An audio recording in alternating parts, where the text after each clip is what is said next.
ഏറ്റുമാനൂർ പുന്നത്തുറ കക്കയം ശ്രീ കിരാതമൂർത്തി ക്ഷേത്രത്തിൽ ശിവരാത്രി മഹോത്സവം ഭക്തിയാദരപൂർവ്വം ആഘോഷിച്ചു. ആഘോഷങ്ങളുടെ ഭാഗമായി നടന്ന കാവടി ഘോഷയാത്ര വർണ്ണാഭമായി. ക്ഷേത്രം തന്ത്രി കടിയക്കോൽ തുപ്പൻ നമ്പൂതിരി, മേൽശാന്തി പുതിയേടത്തില്ലത്ത് മുരളീധരൻ നമ്പൂതിരി, കോതമംഗലത്തില്ലത്ത് ഹരീഷ് നമ്പൂതിരി എന്നിവരുടെ മുഖ്യ കാർമ്മികത്വത്തിലാണ് ക്ഷേത്ര ചടങ്ങുകൾ നടന്നത്.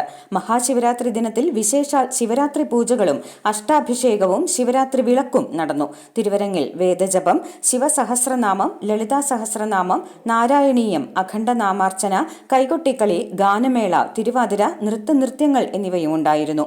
ഞായറാഴ്ച വൈകിട്ട് പുന്നത്തുറ കവലയിൽ നിന്നും വാദ്യമേളങ്ങളുടെ അകമ്പടിയോടെ ക്ഷേത്രത്തിലേക്ക് നടന്ന കാവടി ഘോഷയാത്ര വർണ്ണാഭമായി. തുടർന്ന് കാവടി അഭിഷേകവും നടന്നു.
i4a news, Ettumanoor.